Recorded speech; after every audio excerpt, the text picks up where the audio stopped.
Hello everybody, स्वागत है हमारे यूट्यूब चैनल पर। कैसे हैं आप लोग? उम्मीद करते हैं अच्छे ही होंगे। तो आज हम लोग पढ़ने वाले हैं डिस्पेसेबल इनकम, व्यय योग्य आय।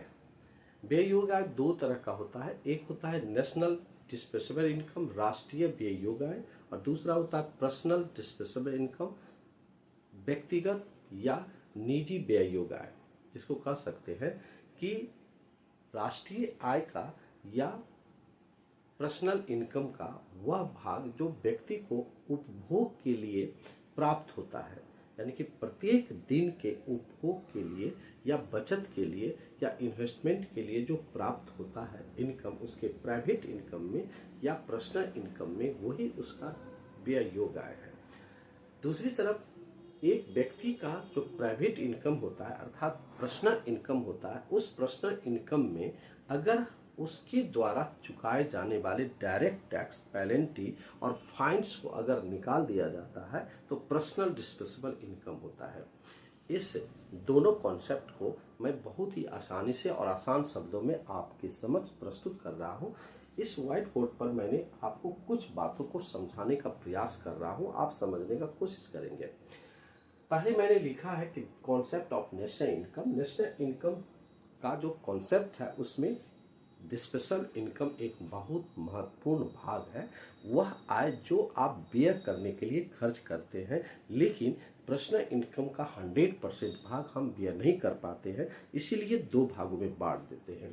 पहला भाग है एनडीआई, नेशनल डिस्पेसेबल इनकम, जिसको कह सकते हैं कि किसी व्यक्ति का या देश के निवासियों का वह भाग जो एक वर्ष में उसे व्यय करने के लिए या डिस्पोज करने के लिए, उपभोग करने के लिए, बचत करने के लिए प्राप्त होता है, वही एनडीआई अर्थात नेशनल डिस्पेसेबल इनकम होता है।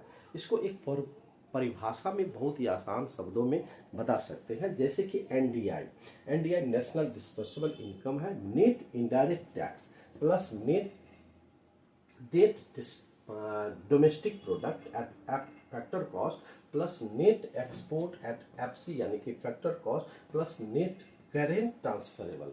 अर्थात जिस वर्ष का हम डिस्पेसेबल इनकम निकालने वाले हैं उस वर्ष के प्राइवेट इनकम या पर्सनल इनकम में क्या करते हैं कि नेट इनडायरेक्ट टैक्स को जोड़ देते हैं। उसके अलावा उस नेट इनडायरेक्ट टैक्स में नेट डोमेस्टिक प्रोडक्ट को जो फैक्टर कॉस्ट पर प्राप्त होता है, पिछले क्लास में हमने बताया था कि कोई भी वस्तु का मूल्य जो निर्धारित होता है वो दो मूल्य पर होता है, एक फैक्टर कॉस्ट पर, एक मार्केट प्राइस पर। जो फैक्टर कॉस्ट पर निर्धारित होता है उसको रियल इनकम कहते हैं, जो मार्केट प्राइस पर निर्धारित होता है उसको नॉमिनल इनकम कहते हैं। तो यहाँ पर एनडीपी एट फैक्टर कॉस्ट, और दूसरी बात है कि यहाँ पर नेट एक्सपोर्ट एट एफसी अर्थात फैक्टर कॉस्ट पर जो विदेशों से प्राप्त होता है।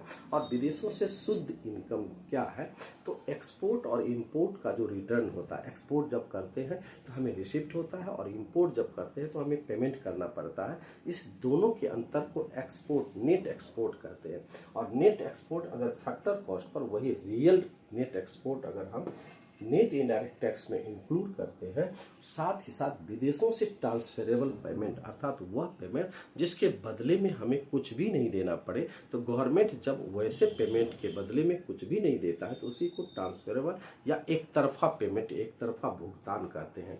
इस सभी के योग को नेशनल डिस्पेसेबल इनकम कहते हैं। नेशनल डिस्पेसेबल इनकम में क्या क्या शामिल है, तो नेट इनडायरेक्ट टैक्स शामिल है, net domestic product at factor cost, net export at FC, और जो नेट करेंट ट्रांसफरेबल पेमेंट जो विदेशों से प्राप्त होता है, उस चारों आइटम के जो प्राप्ति होता है उसी को हम नेट यानी कि नेशनल डिस्पेसेबल इनकम कहते हैं। सामान्यतः यह देखा जाता है कि जो नेशनल डिस्पेसेबल इनकम होता है वही पर्सनल डिस्पेसेबल इनकम के बराबर होता है। लेकिन पर्सनल डिस्पेसेबल इनकम क्या होता है, तो एक व्यक्ति वास्तव में उपभोग के लिए जो प्राप्त करता है इनकम, वही पर्सनल डिस्पेसेबल इनकम होता है। इसमें क्या होता है कि total direct tax plus fees, fines, wealth tax और एस्टेट टैक्स जितने भी होते हैं उसको इंक्लूड करने के बाद प्राप्त होता है।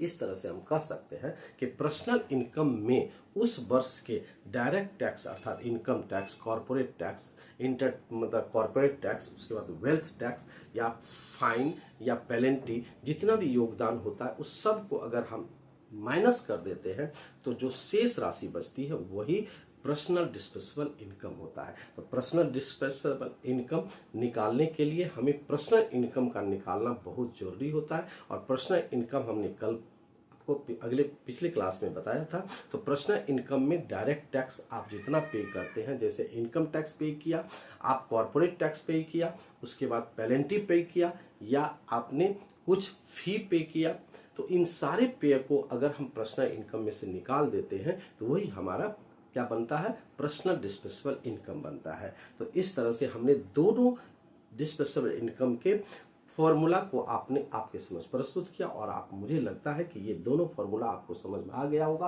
पहला formula NDI national dispensable income है, जिसमें हमने net indirect tax plus NDP at FC and net export at FC plus net current transferable payment from abroad यानी कि विदेशों से। दूसरा फॉर्मूला है यहाँ पर PDI अर्थात PDI के बराबर पर्सनल डिस्पेंसेबल इनकम, जिसमें पर्सनल इनकम में से टोटल डायरेक्ट टैक्स, जिसमें इनकम टैक्स, कॉर्पोरेट टैक्स या वेल्थ टैक्स, जितना भी डायरेक्ट टैक्स है उसको इंक्लूड करने के बाद फी और पेनल्टी के चार्ज को या फाइन के चार्ज को इंक्लूड करके घटा देते हैं। जो शेष बचता है वही हमारा पर्सनल डिस्पेंसेबल इनकम होता है। आज के क्लास में हमने दो कॉन्सेप्ट को समझा है, और मुझे उम्मीद है कि इस दोनों कॉन्सेप्ट को आप बहुत ही आसानी से समझ गए होंगे। अगले क्लास में हम लोग जितने भी कॉन्सेप्ट समझा था उसको फॉर्मूला बेस्ड करके प्रस्तुत करने का प्रयास करेंगे। और मुझे उम्मीद है कि अगर ये सारे चीज आप एक साइड में देख लेते हैं तो आपका इकोनॉमिक्स में जो पहला जो प्रारंभिक जानकारी का जो नेशनल इनकम का चैप्टर है वो आपको बहुत ही आसानी से समझ में आ गया होगा। अगली क्लास में हम लोग ये भी देखेंगे कि नेशनल इनकम का एस्टिमेशन किस बेसिस पर होता है, उसका क्या तरीका है और कौन करता है। ओके, आज के बस इतना ही, और अगली क्लास में हम लोग मिलते हैं।